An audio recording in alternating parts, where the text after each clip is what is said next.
mayam ahan maktada ikukno kurumjari amadi taram noksari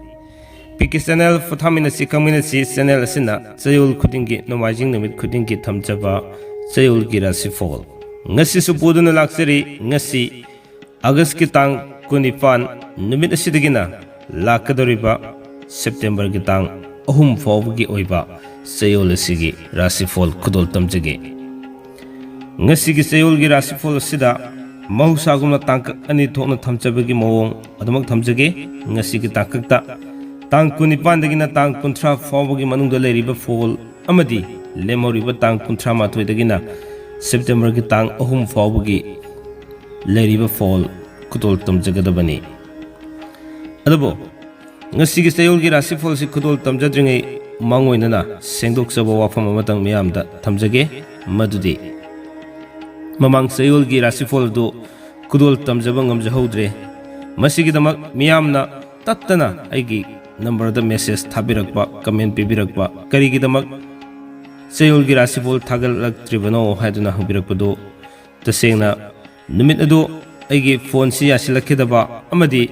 tongan tongan habidi samna haraga technical gi problem khara leikina maram oraga video thagasjaba ngamjakidabani aina nongalaga live so dumang thamjakibaduni adubo numit nini muk leraga thagas sira haina khanjabani adubo adumak nomajing numit khudingi thamjabadu oina adumak thamjarage haduna khanjaraga thamjakidabani masigidamak ngakpigani habu wafamsi ahan maktada thamjari adudi ngasigi Chayolgi Rashifal si khudol tamjage mahusagumna mes Rashifal dagi aduma haujare haraga mathang manawna sathajaraga min Rashifal da lusinjage aduga Rashifal khudimakta leiriba haksangi mahi masingi loina pakang lechabe singi Chayol sida kari fall leiri habado khudol tamjaraga lusinjagadabani fore adudi ngasi Chayolgi Rashifal si khudol tamjadringai mangoinana wafam amatanga yamna nungairaba paujalamaga thamjage ngarang asi August ki tang 28 numit asida aina video amatang lagusari hariba video si mamang da so aina thamjakiba phyto life ki stem cell sar ruga tongan ba anaba kya phalakpa amadi matam kuina angang yorom daba kya yorokpa adugi video makhal kya ama thamjakre adu ngarang asi anobo video amaga lawjarakpani habidi bp stroke tawduna leiramlaba kuigi ahal ama numit tarani thoini da mahak fambangam khalakpa chak saba ya khalakpa asigumbagi nungairaba paujel amatang mate amoina miyamna khudol tamjaramge hariba video sigi miyamna yengbiraga adom-adomgi mafamda leiriba anaba khudimak fahanabagi pijeriba number sida contact tawbinabagidamukta hainasu miyamda thamjari video mate adu miyamda amtang khudol tamjarake miyeng taminasi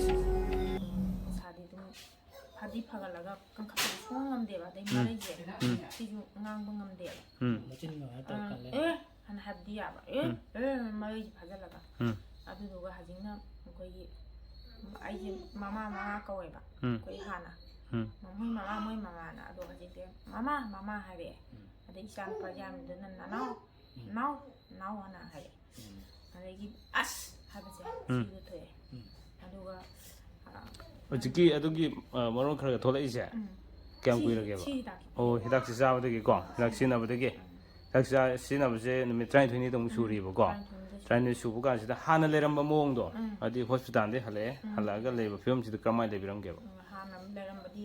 sang hipaga singkalaga olaga pamanda na ponjida kanoje dum hapa sa deba adegi polam sa di to ke tawe ado hasi shi la ya dei dinga no ning to bodo tong happy ne ba adu do mangani chukanda ne bang lokoi je mangani sa ngasi se August ki tang 28 ko 2022 ge thangju ne ko adu ngarang si phawda ne 30 su ki bane tang 26 phawda nadra okay adu di ngasi ga amun ne trom mangani su da mai no sini lo okay hex si na ba hobudagi na stem cell phyto life ki stem cell se sense care se si na budagi numit mangani suba numitagi nose feeding toromodo lothoe habaneba ko lothoe adu lothoga lotho madung da adu di kari ꯂꯩꯔꯦ ꯃꯈꯥ ꯇꯥꯕꯗ ꯍꯥꯏꯕꯤꯔꯛꯑꯣ ꯑꯩꯈꯣꯏ ꯃꯥꯁꯦ ꯆꯥꯛꯁꯦ ꯆꯥꯅꯤꯡꯉꯦꯕ ꯑꯉꯥꯡꯅꯒ ꯑꯆꯥꯄꯣꯠ ꯆꯥꯕꯁꯦ ꯃꯥ ꯂꯥꯛꯂꯛꯑꯦꯕ ꯑꯗꯩꯗꯤ ꯃꯥꯁꯦ ꯃꯌꯥꯗ ꯆꯥꯔꯦ ꯑꯗꯨ ꯌꯦꯡꯉꯁꯤ ꯃꯁꯤ ꯁꯤ ꯆꯪꯉꯁꯨꯅ ꯑꯩꯈꯣꯏ ꯄꯤꯖꯔꯦꯕ ꯃꯥꯁꯦ ꯌꯣꯠꯂꯦꯕ ꯌꯣꯠꯄꯁꯤꯗ ꯑꯩꯅ ꯆꯥꯃꯁꯅ ꯇꯧꯔꯒ ꯏꯁꯤꯡꯁꯦ ꯄꯤꯊꯛꯄꯁꯦ ꯃꯥꯁꯦ ꯀꯨꯠ ꯌꯣꯜꯂꯦꯕ ꯍꯥꯟꯅ ꯀꯩꯅꯣ ꯇꯧꯔꯝꯕꯗꯣ ꯑꯗꯩꯗꯤ ꯑꯩꯅ ꯁꯨꯝ ꯅꯥꯟꯊꯕꯅ ꯄꯟꯈꯤꯗꯔꯝ ꯄꯥꯈꯠꯇꯅ ꯑꯃꯗ ꯁꯠꯇꯣꯛꯈꯤꯗ ꯉꯥꯏꯃꯤꯅ ꯁꯨꯃꯥꯏꯅ ꯇꯧꯔꯒ ꯁꯨꯝ ꯇꯧꯕꯁꯤꯗ ꯑꯩꯅ ꯀꯗꯥꯏꯗ ꯅꯥꯏ ꯍꯥꯏꯕꯁꯦ ꯃꯥ ꯁꯤꯁꯦ ꯅꯥꯏ ꯍꯥꯏꯌꯦꯕ ꯑꯩꯈꯣꯏ ꯊꯤꯟꯖꯤꯟꯕꯗꯣ ꯄꯥꯏꯞꯇꯨ ꯊꯤꯟꯖꯤꯜꯂꯨꯕꯗꯣ ꯑꯗꯩ ꯑꯗꯨꯗꯤ ꯌꯦꯡꯉꯁꯤ ꯍꯌꯦꯡꯐꯥꯎꯁꯤꯗꯅꯦ ꯃꯥꯅ ꯆꯥꯎ ꯑꯃꯨꯛ ꯌꯥꯗ꯭ꯔꯗꯤ ꯍꯥꯞꯁꯦꯅ ꯏꯆꯥꯅꯨꯄꯥꯉꯩꯁꯦ ꯂꯣꯏ ꯍꯩꯔꯦꯕ ꯍꯥꯞꯄ ꯑꯗꯩꯗ ꯑꯗꯨ ꯍꯥꯞꯁꯦꯅ ꯍꯥꯏꯕꯗꯨꯗ ꯅꯣꯡꯉꯥꯟꯕꯗꯒꯤ ꯃꯥꯁꯦ ꯆꯥꯛꯁꯦ ꯑꯃꯨꯛ ꯍꯦꯟꯀꯠꯅ ꯆꯥꯔꯦ ꯑꯗ ꯑꯩꯅ ꯇꯛꯈꯥꯏ ꯀꯩꯅꯣꯅ ꯑꯩꯈꯣꯏꯒꯤ ꯒꯤꯂꯥꯁꯁꯤꯅ ꯍꯥꯟꯅꯗꯤ ꯃꯥꯗꯤ ꯆꯥꯛꯁꯦ ꯌꯥꯝ ꯀꯟꯅ ꯆꯥꯖꯩꯌꯦꯕ ꯑꯗꯩꯗ ꯃꯁꯤ ꯌꯥꯝ ꯄꯦꯠꯍꯜꯂꯁꯨꯅ ꯇꯧꯅꯤꯅ ꯇꯛꯈꯥꯏꯔꯒ ꯑꯩꯅ ꯑꯩꯈꯣꯏꯒꯤ ꯉꯥꯁꯦ ꯃꯣꯏꯅꯗꯤ ꯑꯀꯪꯕ ꯄꯤꯖꯧ ꯍꯥꯏꯔꯗꯣ ꯑꯀꯪꯕ ꯄꯤꯖꯗ꯭ꯔꯦ ꯑꯩꯅ ꯃꯁꯤ ꯁꯤꯔꯁꯨ ꯃꯕꯨꯛ ꯇꯣꯡꯅ ꯁꯤꯖꯔꯁꯨꯅ ꯑꯩꯒꯤ ꯋꯥꯈꯜꯁꯤꯗꯕ ꯆꯥꯕꯕꯨ ꯌꯥꯔꯗꯦꯅ ꯑꯩꯈꯣꯏ ꯉꯥꯁꯦ ꯉꯧꯔꯒ ꯑꯩꯈꯣꯏꯒꯤ ꯊꯣꯠ ꯌꯥꯎꯍꯜꯂꯒ ꯃꯨꯟꯅ ꯐꯖꯅ ꯃꯨꯟꯍꯜꯂꯒ ꯃꯈꯨꯁꯦ ꯇꯧꯔꯒ ꯑꯩꯈꯣꯏ ꯑꯉꯥꯡ ꯃꯆꯥꯗ ꯄꯤꯖꯕꯅꯤꯅ ꯃꯔꯨꯒꯁꯦ ꯐꯖꯅ ꯂꯧꯊꯣꯛꯑꯒ ꯃꯥꯁꯦ ꯄꯤꯖꯕꯁꯤꯗ ꯉꯥꯁꯦ ꯃꯍꯥꯎ ꯈꯪꯕ꯭ꯔꯥ ꯍꯥꯏ ꯈꯪꯉꯦ ꯍꯥꯏꯔꯛꯑꯦ ꯑꯗꯩꯗꯤ ꯑꯗꯨꯗꯤ ꯐꯔꯦ ꯑꯗꯨꯗꯤ ꯅꯪ ꯈꯪꯉꯗꯤ ꯀꯩꯁꯨ ꯇꯧꯔꯣꯏ ꯑꯗꯩꯗꯤ ꯏꯆꯥꯅꯨꯄꯥ ꯌꯥꯝꯅ ꯏꯃꯥ ꯀꯔꯤꯝꯕꯨ ꯁꯤꯔꯣꯏ ꯆꯥꯛ ꯆꯥꯔꯦ ꯑꯩꯈꯣꯏꯁꯦ ꯍꯔꯥꯎꯔꯦꯕ ꯆꯥꯛ ꯆꯥꯔꯤꯁꯦ ꯁ꯭ꯇꯦꯝ ꯁꯦꯜ ꯁꯤꯖꯤꯟꯅꯔꯀꯥꯟꯗ ꯁꯤꯖꯤꯟꯅꯔꯒ ꯅꯨꯃꯤꯠ ꯀꯌꯥꯅꯤꯗꯩ ꯆꯥꯛ ꯆꯥꯔꯤꯅꯣꯕ ꯅꯨꯃꯤꯠ 5ꯅꯤ ꯁꯠꯇꯣꯛꯄꯁꯦ ꯁꯦꯛꯁ ꯁꯠꯇꯣꯛꯄꯗꯤ ꯆꯥꯛ ꯆꯥꯔꯦꯕꯀꯣ ꯁꯠꯇꯣꯛꯄ ꯑꯣꯀꯦ ꯅꯨꯃꯤꯠꯁꯤꯗꯅꯦ ꯁ꯭ꯋꯥꯏ ꯁꯨꯝ ꯌꯥꯝ ꯆꯥꯔꯦ ꯅꯨꯡꯗꯥꯡꯁꯨ ꯑꯃꯨꯛ ꯁꯨ ꯌꯥꯝ ꯆꯥꯔꯦ ꯅꯣꯡꯉꯥꯜꯂꯀꯥꯟꯗ ꯑꯃꯨꯛ ꯁ꯭ꯋꯥꯏ ꯁꯨꯝ ꯌꯥꯝ ꯆꯥꯔꯦ ꯅꯣꯡꯃꯒꯤ ꯍꯦꯟꯒꯠꯂꯛꯑꯦꯕ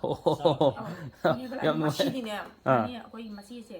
ꯁꯤꯅ ꯄꯤꯕꯥ ꯆꯥꯛꯈꯨꯝꯅꯕ ꯍꯥꯏꯕꯗꯣ ꯉꯝꯗꯕꯅꯤꯅ ꯃꯥꯅ ꯉꯥꯁꯦ ꯄꯣꯔꯛꯑꯁꯤꯗ ꯂꯐꯨꯒꯗꯣ ꯏꯔꯣꯟꯗꯅ ꯇꯧꯔꯒ ꯑꯩꯅ ꯂꯐꯨ ꯏꯔꯣꯟꯕꯁꯤꯗ ꯑꯩꯅ ꯃꯣꯔꯣꯛ ꯁꯥꯕ꯭ꯔꯥ ꯌꯦꯡꯍꯜꯂꯦꯕ ꯁꯥꯏ ꯍꯥꯏꯔꯛꯑꯦ ꯑꯗꯨꯝ ꯑꯗꯒꯤ ꯉꯥꯗꯣ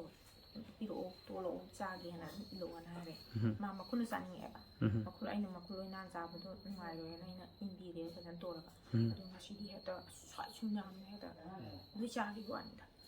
ꯑꯗꯩꯗꯤ ꯑꯩꯅ ꯑꯗꯨꯗꯤ ꯏꯁꯥꯁꯦ ꯁꯤꯁꯦ ꯇꯧꯕꯗꯒꯤ ꯀꯟꯈꯠꯂꯛꯄꯅꯦ ꯍꯥꯏꯕꯗꯣ ꯀꯟꯈꯠꯂꯛꯀꯅꯤ ꯏꯁꯥꯅꯀꯣ ꯉꯁꯥꯏꯒꯤ ꯍꯛꯆꯥꯡꯗ ꯂꯩꯔꯤꯕ ꯁꯦꯜꯁꯤꯡꯁꯦ ꯑꯗꯒꯤ ꯁꯤ ꯃꯈꯨꯠꯁꯦ ꯁꯤꯁꯦ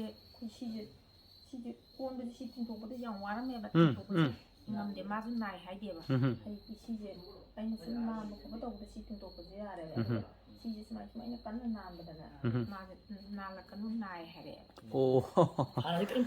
ꯑꯗꯨꯅꯗꯤ ꯇꯦꯟꯈ꯭ꯔꯕ ꯃꯇꯝꯁꯤꯗꯀꯣ ꯍꯥꯏꯗꯤ ꯑꯗꯨꯛ ꯃꯇꯤꯛ ꯐꯒꯠꯂꯦ ꯁꯤ ꯌꯥꯕꯤꯔꯦꯀꯣ ꯐꯒꯠꯂꯦ ꯑꯗꯨꯒ ꯑꯁꯨꯝ ꯆꯥꯊꯣꯛꯄꯤꯌꯣꯕꯀꯣ ꯆꯥꯊꯣꯛꯄꯤꯌꯣ ꯀꯣꯔꯁ ꯁꯨꯅꯕ ꯆꯥꯊꯣꯛꯄꯤꯌꯣ ꯑꯗꯨꯒ ꯑꯁꯤ ꯑꯗꯒꯤ ꯑꯩꯁꯨ ꯃꯤꯇꯤꯡ ꯑꯗꯨꯝ ꯌꯥꯎꯒꯦꯕ ꯁꯤꯒꯤ ꯀꯩꯅꯣꯁꯦ ꯌꯧꯔꯛꯄ ꯀꯥꯟꯗꯅ ꯏꯆꯥꯅꯨꯄꯥꯁꯤꯁꯨ ꯑꯗꯨꯝ ꯚꯤꯗꯤꯑꯣꯁꯤꯒꯤ ꯃꯄꯨꯡ ꯐꯥꯕ ꯋꯥꯔꯤ ꯑꯗꯨ ꯍꯌꯦꯡ ꯁꯨꯡꯁꯣꯏ ꯁꯣꯏꯗꯅ ꯃꯤꯌꯥꯝꯗ ꯈꯨꯗꯣꯜ ꯇꯝꯖꯔꯛꯀꯦ ꯃꯇꯧ ꯀꯔꯝꯅ ꯐꯒꯠꯂꯛꯈꯤꯕꯅꯣ ꯍꯥꯏꯕꯒꯤ ꯌꯥꯝꯅ ꯅꯨꯡꯉꯥꯏꯔꯕ ꯑꯉꯝ ꯑꯃꯗꯤ ꯑꯉꯛꯄ ꯋꯥꯔꯤ ꯀꯌꯥ ꯑꯃ ꯂꯩꯔꯤ ꯍꯌꯦꯡ ꯁꯨꯡꯁꯣꯏ ꯁꯣꯏꯗꯅ ꯃꯤꯌꯥꯝꯗ ꯈꯨꯗꯣꯜ ꯇꯝꯖꯔꯛꯀꯦ ꯉꯁꯤꯒꯤ ꯑꯣꯏꯅꯗꯤ ꯆꯌꯣꯜꯒꯤ ꯔꯥꯁꯤꯐꯣꯜꯗ ꯃꯤꯠꯌꯦꯡ ꯇꯥꯃꯤꯟꯅꯔꯁꯤ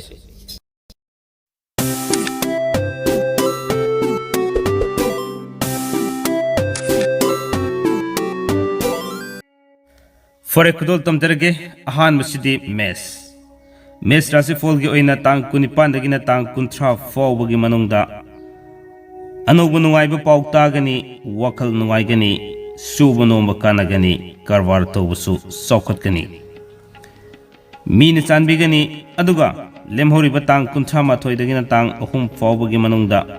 ꯂꯝꯗ ꯆꯠꯄ ꯀꯥꯏꯗꯦ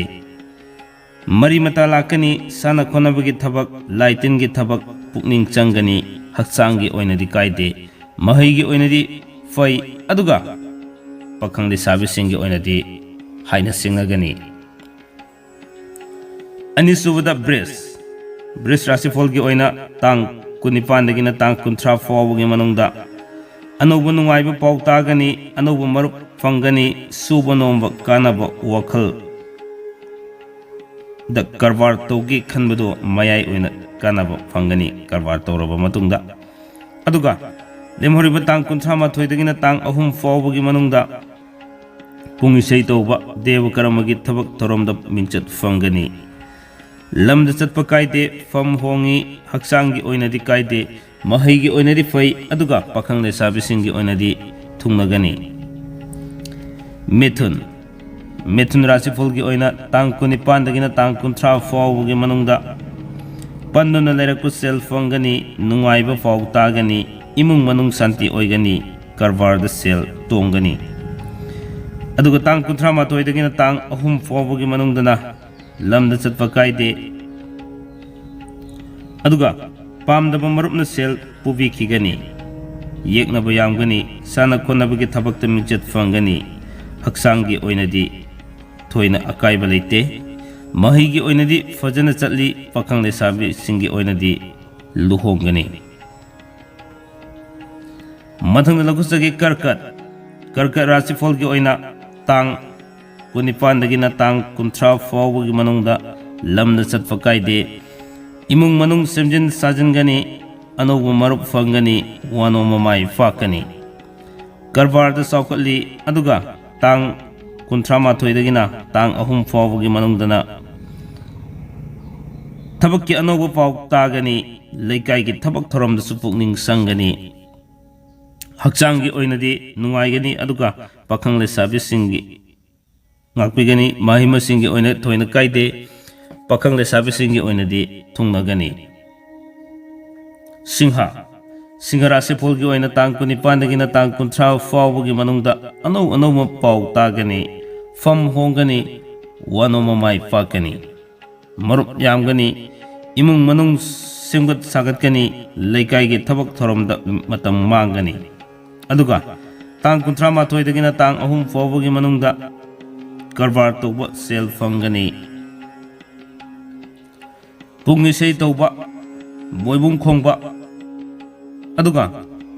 towan mathabak thoram khradasu lighting mari lena bathabak thoram da pungning sangani mingchat fangani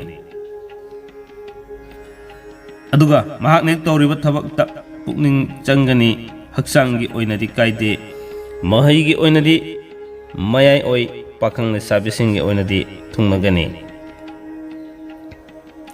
Kanya Rashifal gi oina tang kunipan dagina tang kunthra fawgi manungda lamda chatli anoba marup unagani paw nungai batagani fam kagani imung manung semjen sajan lei sel makhong pangani aduga tang kunthra mathoi dagina tang ahum fawgi manungda karbar toba kanagani wanoma sakri thangani lairik fongani laitin gi thabak ta pukning sangani haksangi oinadi puk nungairoi mahai gi oinadi